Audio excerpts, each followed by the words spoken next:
Bom dia, pessoal. Vamos de BTC na manhã desse domingo, 3 de novembro, agora na Espanha, 9 horas em ponto, no Brasil, 5 em ponto da manhã. Gente, o mercado ficou violento. Depois de estressar aqui no 4 horas essa região de extrema sobrecompra, ali no pump do dia 29 de outubro, onde a BTC bateu 73620, quase rompeu a sua última máxima histórica nominal de todos os tempos, a gente naturalmente teria que visitar uma região de extrema sobrevenda. Então a gente visitou lá as linhas magentas mais escuras, agora a gente está visitando as esverdeadas mais escuras, que indica sobrevenda extrema também. Então isso aqui vai acabar retornando, como num efeito elástico, para algo em torno de 71 mil. Eu sei que tem muitos cavaleiros do apocalipse empolgados com essa quedinha da BTC, que veio de 73.620 e foi buscar nessa madrugada 67.864. Tem muito cavaleiro do apocalipse empolgado. É só ver o índice do medo e da ganância. Tava quase encostando aqui no começo de uma ganância moderada. Agora voltou para neutralidade de novo. De 59 caiu para 55. A quantidade de liquidações forçadas também indiciam que as pessoas estavam. Havia alavancados tardios, por assim dizer, mais de 200 milhões de dólares em posições alavancadas no sentido long foram liquidadas nas últimas 24 horas. Muita gente entrou de forma tardia na posição long alavancada e acabou sendo liquidada. Mas a quantidade de alavancados no sentido short ainda supera. Existem 2 bilhões de dólares de colateral de garantia, né, dos super alavancados no sentido short, enquanto no sentido long tem basicamente ali um pouco mais de 40 milhões, ou seja, o mercado tá de olho nesse colateral dos super alavancados no sentido short. Para liquidar essa galera e o mercado tomar na mão grande esses 2 bilhões de dólares de garantia, de colateral dos alavancados no sentido short, a BTC teria que explodir para 77 mil dólares. Não achem que isso pode não acontecer nas próximas horas, porque pode. E se a BTC caísse para 60 mil dólares, menos de 50 milhões de dólares em alavancados no sentido long seriam carcomidos pelo mercado. Ou seja, o mercado está de olho nessa grana aqui da garantia dos shortados. Mas fica para reflexão de cada um. O dólar norte-americano, daqui a pouco, na abertura dos futuros asiáticos, a gente vai saber qual será a toada do dólar. Lembrando que o dólar fechou o pregão na sexta-feira subindo mais 0,42. O dólar encontrou uma laje, um suporte para chamar de seu, que é a MM200, essa linha magenta aqui. No primeiro teste ele acabou voltando, indicando que isso aqui é um poderoso suporte, mas no segundo teste o dólar pode emburacar, buscar a nuvem. E aí, meus amigos, se o dólar desabar, não há nada que impeça a BTC de explodir para uma nova máxima histórica. Eu volto a insistir com os senhores. A BTC ela já testou o patamar de 70 mil, entre 70 e 73. Uma, duas, três, quatro, cinco, seis, 7 vezes. Ela tá dando vigência a uma canaleta virtual de alta brutal. No 4 horas, ela entrou numa região de extrema sobrevenda. É muito factível que a gente volte a encostar na aresta superior dessa cunha, lá no patamar entre 70 e 71, pode até bater 71 e 500. Eu volto a insistir, para aqueles que estão achando que a BTC vai encostar em 70 mil e recuar, é bom ficar com um olho no gato, outro olho no peixe, porque é semana de eleição presidencial nos Estados Unidos, é semana de reunião do Fed, há uma mega flexibilização macroeconômica chinesa, americana, zona do euro. Os dados do seguro, os dados de payroll e seguro-desemprego nos Estados Unidos são no mínimo bizarros. É para deixar qualquer um atordoado. a geração de empregos nos Estados Unidos. O mercado estava esperando 106 mil novos empregos. Basicamente, eles geraram só 12 mil novos empregos. O que vem por aí nessa semana de eleição, de reunião do Fed, o Fed pode muito bem derrubar a taxa básica de juros num patamar acima de 0,25, pode derrubar em 0,5%.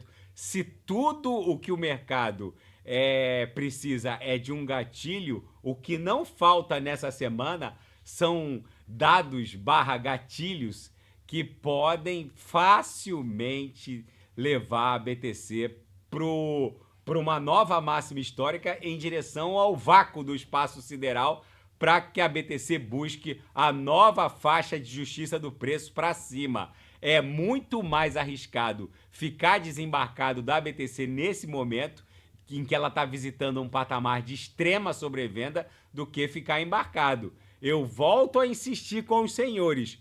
Quem não sabe o que comprar é só clicar no link abaixo. Gemas Altcoin Alert.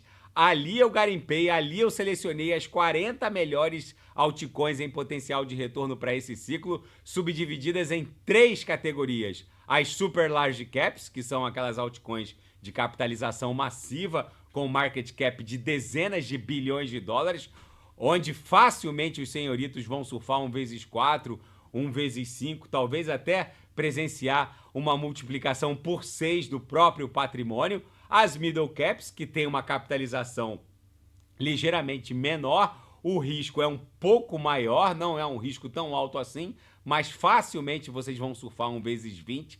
E as micro caps e small caps, onde a capitalização é pequena, o risco é alto, mas se qualquer das micro caps explodirem, facilmente vocês vão surfar 1x50, talvez até 1x100 ou mais.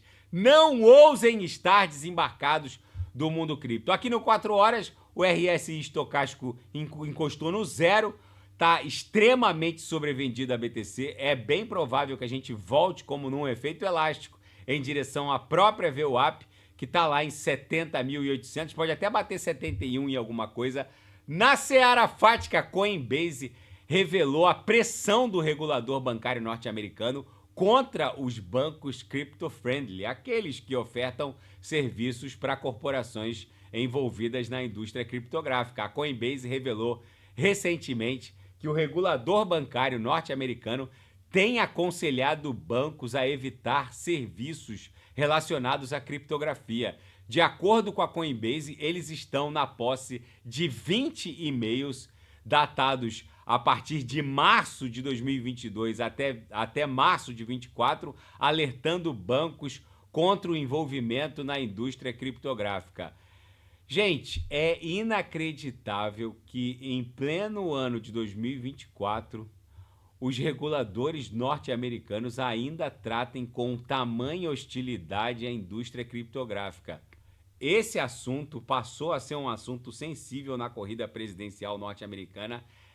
É muito provável que, se a Kamala Harris perder as eleições, o approach criptográfico hostil da gestão democrata contra a indústria criptográfica terá sim relação direta numa eventual derrota da Kamala Harris.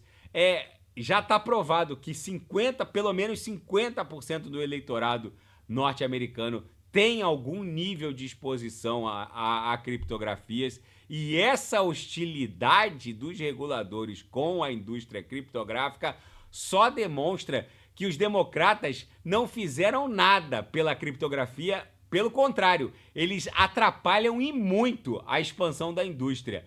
E uma análise muito interessante diz que a proibição de mineração de Bitcoin produz mais danos e consequências não intencionais contra o meio ambiente do que a liberação. É sabido por todo mundo que nenhuma planta de geração de energia elétrica, nem uma termonuclear, nem uma planta hidrelétrica como Belo Monte ou Itaipu, elas não são 100% eficientes. Itaipu não joga na rede, nas linhas de transmissão, 100% da energia gerada nas turbinas. Sempre há perda. Uma termonuclear, Angra 1, Angra 2, Angra 3, não coloca na rede 100% da energia gerada pelos reatores nucleares. esse excedente que era desperdiçado vira Bitcoin hoje, em novembro de 2024. E a proibição de mineração de Bitcoin com esse excedente, que já que as plantas não são 100% eficientes, então se Itaipu não joga 100% da energia elétrica produzida na rede, ela obviamente pode muito bem usar e provavelmente usa esse excedente para minerar Bitcoin. A proibição de uso desse excedente na mineração de Bitcoin acaba impondo, sim, mais dano ambiental, porque você criaria plantas exclusivas exclusivamente dedicadas à mineração de BTC, que aí sim faria um uso de uma energia que poderia muito bem, que poderia evitar essa emissão de CO2 justamente pelo aproveitamento dessa energia que seria desperdiçada, já que não é possível armazenar energia, não é possível armazenar vento. Então uma planta eólica que não joga 100% da energia nas redes pode muito bem usar essa energia que não direcionada às linhas de transmissão para produzir BTC. E a proibição do uso desse excedente, dessa energia desperdiçada na mineração de BTC, aí sim geraria a emissão de CO2 com plantas dedicadas exclusivamente à mineração de BTC. Esse estudo é muito conclusivo. A proibição de mineração de BTC causa mais danos ambientais do que a liberação, principalmente pelas plantas que usam a energia que seria desperdiçada, que não pode ser armazenada, não há bateria para armazenar a energia de Itaipu que não é jogada nas redes, e ela é usada para mineração de BTC. O investimento em Bitcoin em nível nacional vai gerar bilhões de dólares por mês em direção ao market cap da BTC. Nações em desenvolvimento estão explorando cada vez mais a integração com o Bitcoin. Começou com El Salvador, com a República Centro-Africana, agora a Argentina, nações em desenvolvimento na África. O G7 obviamente ainda não vai criar reservas nacionais em Bitcoin nesse ciclo, mas vocês podem ter certeza que o próprio Donald Trump disse que se ele virar presidente dos Estados Unidos novamente, ele vai criar uma reserva nacional em favor do Tesouro Norte-Americano em BTC. Nesse ciclo, eu não acredito que o G7, os 7 países mais ricos do mundo, entrem na criação de uma reserva nacional em BTC. Mas países em desenvolvimento, os BRICS, anunciaram que estão ponderando o uso do Bitcoin para representar uma alternativa ao dólar norte-americano. Ou seja, o fato é que se o G7 não vai entrar nesse ciclo, alguns países em desenvolvimento já entraram criando reservas nacionais em BTC. É o caso de El Salvador, por exemplo, criando reservas nacionais em BTC, mas no próximo ciclo é sim ou sim, não tem jeito. Aí, meus amigos, eu espero sinceramente que os senhoritos já tenham embarcado no mundo cripto. Na seara geopolítica e finanças internacionais, a obsessão das Big Techs por AI já consumiu um investimento de 200 bilhões de dólares só em 2024 e não para de aumentar. O que a gente está presenciando é a maior corrida do ouro no Vale do Silício da história. A resposta das Big Techs ao surgimento da AI, principalmente de Amazon, Microsoft, Meta e Alphabet, é uma coisa absolutamente insana. E essa guerra é uma guerra fratricida que está levando a uma expansão da força computacional em nuvem capaz de processar AI a um nível nunca imaginado. Basicamente, a líder na força computacional em nuvem, antes do surgimento da AI, era a AWS, que continua liderando ainda como a maior força computacional em nuvem do planeta. Mas a Azure da Microsoft, aquela que travou no meio de 2020, em meados de 2024 e deixou metade dos aeroportos do mundo inoperantes, vem atrás com um crescimento inacreditável de 33% só em 2024. E quem vem por trás com uma curva de crescimento muito agressiva é a Google Cloud, que ostenta uma curva de crescimento que é o dobro do tamanho da AWS. Em outras palavras, meus amigos, enquanto a gente está aqui navegando na internet, colocando no chat GPT, pedindo lá para o chat GPT fazer uma petição ou criar uma tese de doutorado ou mestrado, enquanto as pessoas estão ali navegando, buscando, perguntando para o chat GPT isso e aquilo, o fato é que está havendo uma verdadeira corrida maluca no incremento da força computacional de AI dessas nuvens.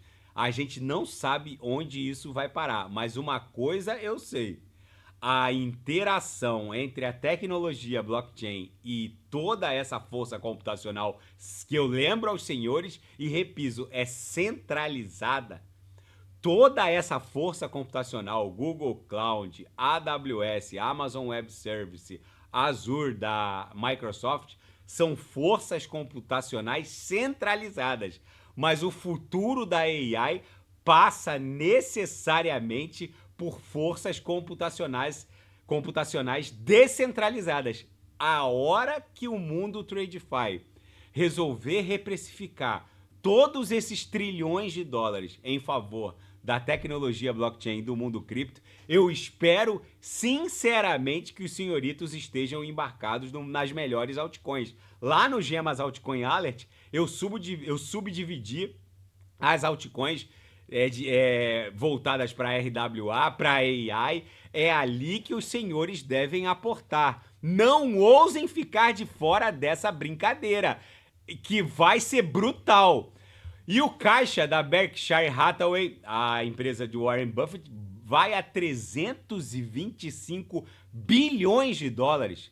É o maior caixa corporativo empresarial da história. Warren Buffett despejou nessa semana a Apple e Bank of America. Basicamente, ele se desfez da quase totalidade da sua participação no Bank of America e vendeu 100 milhões de ações da Apple.